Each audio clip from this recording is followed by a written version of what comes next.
Hello everyone, welcome back to the channel. I am the GM Philosopher, and today we are talking about awesome session pacing in D&D, how to pace your sessions, make them feel great, make the timing feel great, make the progression feel great, okay? Now I've got to give a shout out. This topic was actually requested by Ronald Fire. I hope I said that right. 8366. Their question was, pacing. The stories I create are crafted with much thought and are complex enough to be, I think, very entertaining, but I cannot, for the life of me, get my pacing right. Please do a video on how to properly pace a session. Hey, this was a great question. Thank you so much for that question. And if any of you have any video topics you'd like me to talk about, please drop me a comment. Let me know. I would love to grab your comment, throw it in my list, and make a video about it so that I can make videos about stuff that people care about and help the community more. And I would also like to just ask you for a small favor. If you would hit that thumbs up button and that subscribe button for me, I am racing so close to 2,000 subs. It would be so awesome for my little channel to get up to 2,000 subs. And if you're at all interested in watching more of my content, please feel free to do that. It would help me out so much, helps me on the algorithms, helps me to get my videos shown to more people, and just helps to boost my numbers all around. So thank you so much for that. And with that being said, let's jump right into this topic, how to pace a D&D session. Now, the thing about pacing and why it is important is because obviously stories have a structure. Generally speaking, stories have like a hook, a conflict, and a conclusion or resolution. Okay. So this is sort of like basic structure, but you can't always run every session with that structure. You can try to, but it gets a little more complicated than that because it's a role-playing game and because there are players who are doing stuff and you can never predict what's going to happen. So how do you pace a session when you are not sure what's going to happen and what the players are going to do? So this is a great question, and I have found, and I've had a lot of practice with this, and I feel like I have gotten my pacing to feel pretty good in my games, and I really like it. My players seem to like it, and I've kind of broken it down to like a 7-step process. Okay, so there are like 7 parts to the way that I pace my sessions, and I'm just going to go through them here. Number 1, okay, start with a cutscene to get players wrapped into the next arc or to establish some mystery. A lot of times I will start my sessions out with a cutscene to kind of give like some kind of teaser for what is to come in the campaign. For example, I'm going to have a cutscene this weekend in my game. I'm planning a cutscene where they're going to get an inside look at the big bad evil villain, basically talking to their god, their god, who's going to be like this commander dragonborn monk guy. He's going to be talking to Scalethar, the great red dragon, who's the head of the religion. And this religion is getting ready to hunt down the player party, like the players, because those players took out an entire Dragonborn embassy base on this little island they were at. Very serious action that's going to result in the high command of the Dragonborn forces in Dracoria being highly alerted to this, being like, what is going on? They got reports about who it was, and they are now after the party. So there's going to be a little cutscene where the commander, the new commander-in-chief of the armed forces of Dracoria, is going to be talking to his god and basically telling him what his plan is. And it's just going to be this premonition, like a teaser of what is to come. He's going to talk about hunting down the party. And so it's going to be just like a thing that I'm going to start out with. Okay. So that's the first thing. Number 2, I let players do stuff for 1 or 2 entire rounds. Okay. So right after the cutscene, I'll jump in. And I'll be like, okay, what are you going to do? What are you going to do? And I'll just go all around the table. I might even have all of them roll percentiles, and whoever rolls either the highest or the lowest, I'll think to myself, either I'm going to go high, low, or low roll. And then whoever gets the roll, I'll be like, let's start with you. What are you going to do? This is going to kind of skip NPCs. This is just focused on players. What are you doing right now? Everyone knows where we left off last time. So like, what are you doing? What are you doing? What are you doing? And generally I'll set an egg timer for like 3 to 5 minutes for each player to just kind of describe what their character is doing. If they're doing anything, are they in the middle of something? If so, what? Are they getting ready to do something? If so, what? So this is player focus, letting players lead the way. Now, a lot of times this will involve the players eventually grouping up for some reason. One of them will say, I'm going to go do this. The other one's going to say, oh, I'm going to go with them or whatever. There's going to be a grouping. The best case scenarios are when mostly the whole group groups together, but the players are doing their thing. At some point, there's going to emerge a plot hook or the opportunity for one, and you're going to throw it in. So, for example, in my last session, everyone was going around and talking, doing their stuff in this phase 2, like letting players do stuff part, like this very, like right after the cutscene, right when we jump in, players are doing things. And what emerged was there was this report of a possible murder that happened in the village.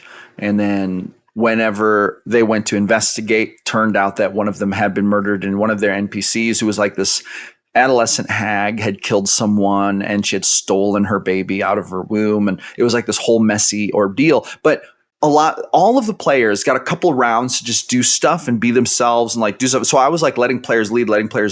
But then it ended up leading to this plot hook. Now, there were many plot hooks that it could have led to. We could have dealt with any number of things, but I tried to let the players lead to what plot hook we were going to deal with, right? So when I talk about this phase 3 kind of investing in a plot hook, what I mean is you want to let the players lead, and this is really important, and you want to see what plot hooks they lead you to.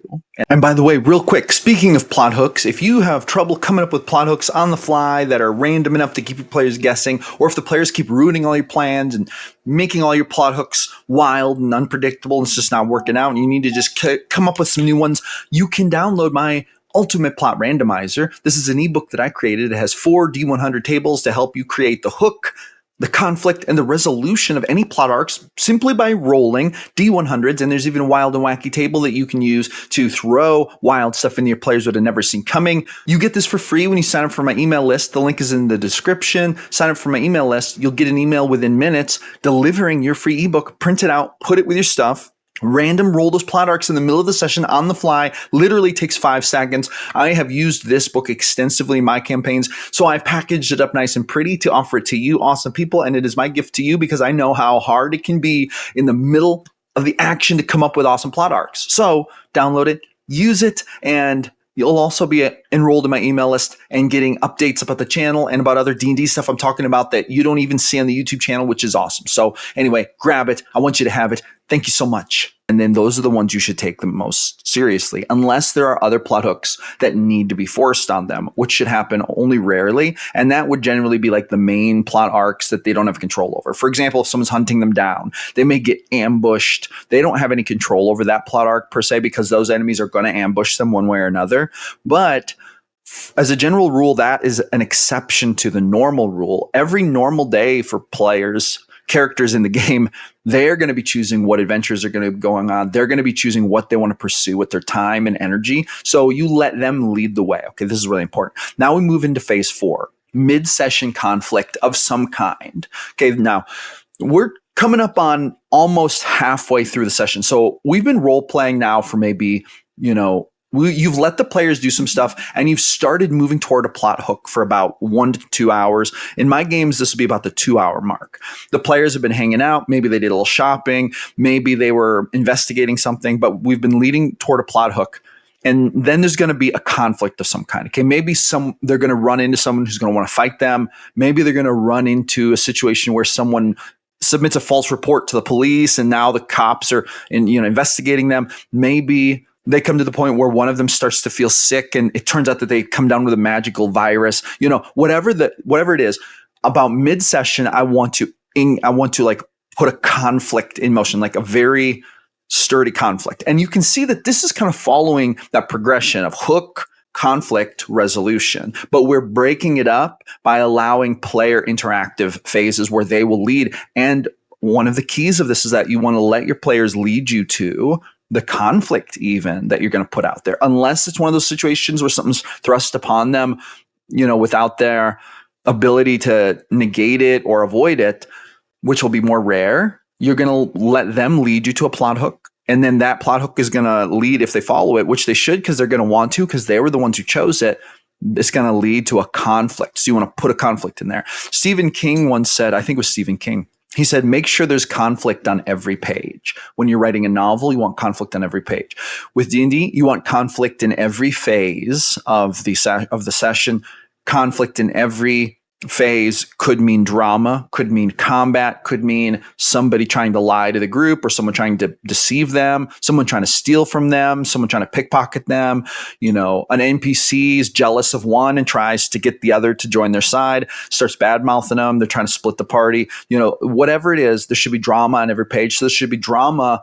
There should be conflict in every phase. Okay, now we have the mid-session conflict. Now, this could be the big conflict of the session if it's fitting and it works right. Or it could be a very small conflict. Now, a lot of times in one session, you won't have time for two big conflicts, like two big combats.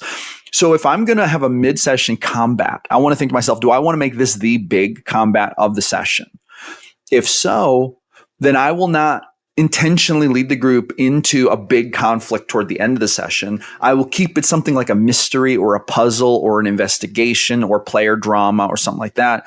Whereas if the mid-session conflict is not a big combat, maybe it's a little combat, like a small conflict, like a bar fight, a few blows are exchanged. There's not a whole bunch of like grinding it out, making it a slugfest. The fight is snappy, punchy, over fast. They get their information or they retrieve their goods or whatever it is. Then we're set up to where there can be a bigger fight at the end. So we want to be really mindful of time. That phase 4 mid-session conflict, we want to keep that brief enough that we can have the big combat, or we're going to want to make that the big combat. And then we remember that as we plot out the rest of the session. Okay, let's move on to phase 5, post-conflict role play. Make the rounds again. Let the players do the thing. So the players have led you, and this is really important. You as a GM, you're letting the players lead the way. You're just putting this stuff in place. You are showing them what they're searching for in the world, right? So maybe they went looking for a fight at the tavern. They found it. You ran the fight. They beat the bad guys. Now there's post-conflict role play. You go around. What is everyone doing? Hey, right after the conflict, what are you doing? Hey, what are you doing? Hey, what are you doing? I might set a 3 to 5 minute egg timer for each session just to make sure, or for each player, just to make sure that I'm not focusing too much on one player. This is not as important if they're all in a group. They can kind of do whatever they want. But I might still set that timer to allow for individual actions. Like one of them may want to investigate, one of them may want to order a drink and flirt with the barmaid, right? So it just depends. But basically, we're going back into a phase of players lead the way. What do the players want to do? Okay.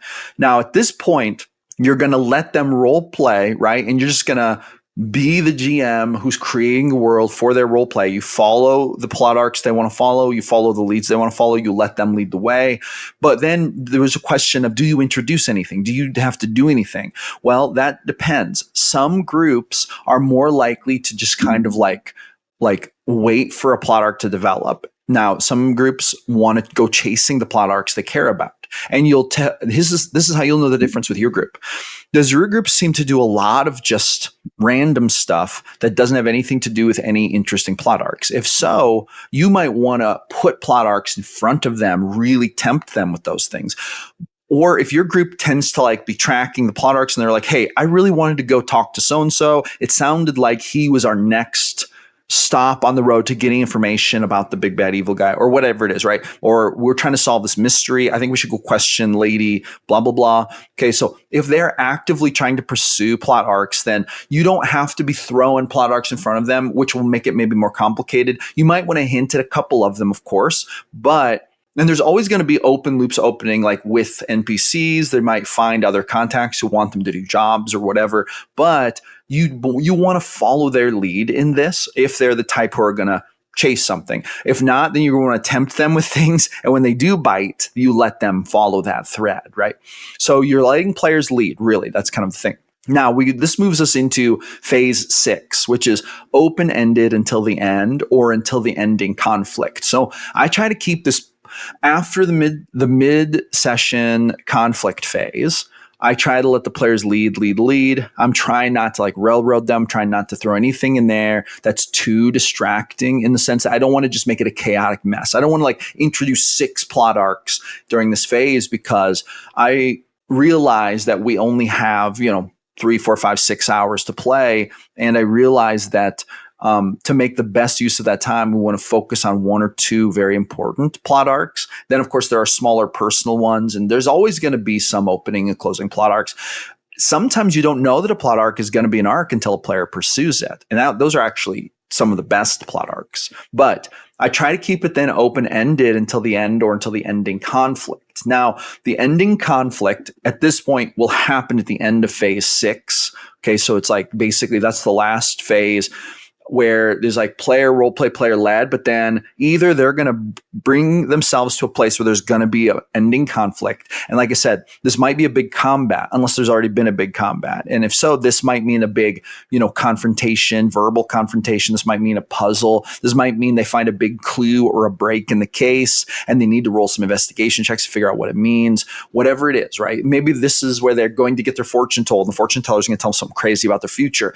But usually I try to make there's some kind of big conclusion, highly relevant event happens in phase 6, at the end of phase 6, whatever that is, whatever's appropriate to your session. Okay. Now, this is going to be the point in the session where you are most likely to impress upon them something of your own. So this could be where a minion of the big bad evil guy shows up, kicks the door down, draws a sword and says, "I've come to get you." Or this could be where the fortune teller tells them news and forcibly points them towards something. They might say, "You are running from your destiny.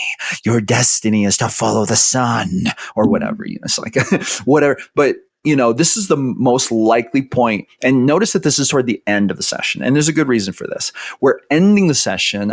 If I'm going to push anything on the players, if I'm going to show them any kind of railroad that I might want them to follow, it's going to happen here. And the reason for this is because then the session's ending. They've been leading the whole session. Next session, they're going to be leading. They're going to get the choice to either follow this or not, which will have whatever repercussions it might have, just depending on the situation. You have to figure that out. Some things the players can't escape from. Some things the players can choose to ignore or not pursue. But the players might want to pursue your plot arc. And so you can really impress upon them the importance of it at this point. And the reason I like to make it at the end here is because then they're not like forced. They don't feel forced for the rest of the session to pursue that. They can leave it, and then the next session, they can either come back to it and pursue it, or they can put it off or whatever. And you want to pay attention to how they want to do that. But that's what I do. That sometimes it can be avoided. Like if minions show up to attack them, there might be a big combat. They might not have been able to avoid that. That's not railroading, though. That's just your story unfolding on the players. And they've had the whole rest of the session to do what they wanted to do. But now, if there's someone hunting them down, Piper's got to be paid at some point, right? You got to pay the Piper at some point. And if they're involved in a story where there's drama and people coming after them, at some point, those people are going to show up. And so that's part of the story. So that's not railroading. When you put it toward the end of the campaign, that's you respecting the players enough to only reserve that one phase for the stuff that is going to slam into them. Now, that's not to say that other people aren't going to catch up to them at other points in the session. I'm just saying that that's the most likely point I'm usually to put it. And that usually works out the best. And then we have phase 7, which is basically the ending. Always end with a cliffhanger, either in game or via cutscene.